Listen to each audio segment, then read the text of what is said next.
మా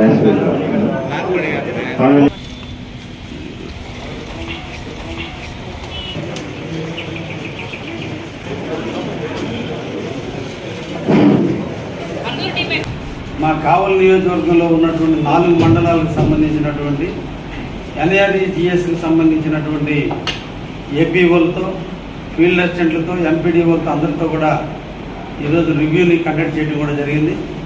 ముఖ్యంగా NREGS అనేటువంటి విభాగాన్ని రద్దు చేస్తూ రాబోయేటువంటి కాలంలో జీ-రామ్జీ అనే పథకం కింద అమలు చేస్తున్నటువంటి పరిస్థితుల్లో కావలి నియోజకవర్గంలో జరుగుతున్నటువంటి ఉపాధి హామీ పనుల మీద సమీక్ష నిర్వహించాలి. ఎక్కడైతే పెండింగ్ వర్క్లు ఉన్నాయో వాటన్నింటినీ కూడా పూర్తి చేయాలనేటువంటి దృఢ సంకల్పంతో ఈరోజు ఈ సమీక్షను నిర్వహించడం జరిగింది. ఈ సమీక్షలో ప్రధానంగా నీటి భద్రత, సాగునీటి సంఘాల బాధ్యత అనేటువంటి ఒక కాన్సెప్ట్ మీద NREGS నిధుల ద్వారా ఈ రోజున ఎక్కడైతే మంచినీరు అవకాశాలు ఉన్నాయో సముద్ర పాలు కాకుండా కాపాడటం బాధ్యతగా తీసుకొని వాటన్నిటిని కూడా ఎక్కడెక్కడ నీళ్లు ఈ ఇబ్బందిగా ఉండి బ్రీచ్ అయినప్పుడు వాటన్నింటినీ కూడా మరమ్మతులు చేయాలి. చెక్ డ్యామ్లన్నింటినీ కూడా షోల్డర్స్ ఏర్పాటు చేయాలి. చెరువులకు వచ్చేటువంటి సప్లై ఛానల్స్ అన్నింటినీ కూడా ఆధునీకరించాలి.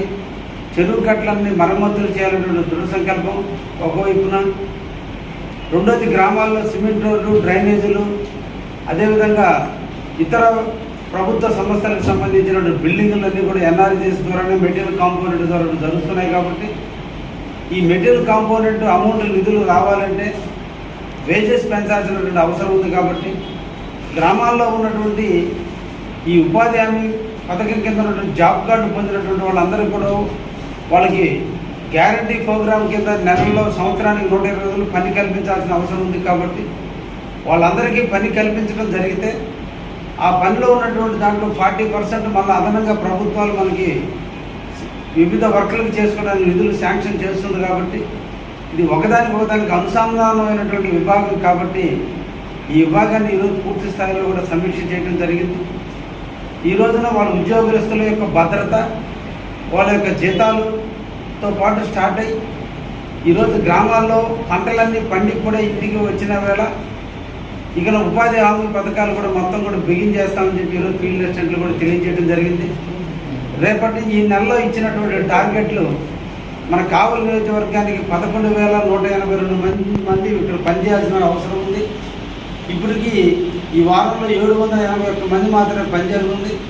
అంటే దాదాపు 10,000 జాబ్ కార్డులు వాళ్ళకి ఈరోజు ఉపాధి కల్పించాల్సిన అవసరం ఉంది. కాబట్టి ఈ 21 రోజుల్లో ఈ ఉపాధి హామీ ద్వారా టార్గెట్ పూర్తి చేసేదానికి వాళ్ళందరికీ కూడా ఒక దశ ఇవ్వడం కూడా జరిగింది. ఇవన్నింటినీ చేసుకుని ఉన్న టార్గెట్ పూర్తి చేస్తే గ్రామీణ వ్యవస్థలో ఉన్నటువంటి సిమెంట్ రోడ్లు కానీ డ్రైనేజీలన్నీ పూర్తి చేయడానికి అవకాశం ఉంటుంది. ఈ నీటి భద్రత, యాజమాన్యం, నీటి సంఘాల బాధ్యత అనే స్కీమ్ కూడా పూర్తి చేసేదానికి అవకాశం ఉంటుంది. కాబట్టి వీటన్నిటిని కూడా సహకరించండి అని, వీటన్నిటిని కూడా త్వరితగత పూర్తి చేసేదానికి ఒక డ్రైవ్ చేయండి అని, అదేవిధంగా గోకుల్ షెడ్లకి చాలా అమౌంట్లు రావాల్సింది, వాటన్నింటినీ కూడా ఈరోజు చర్చించడం జరిగింది.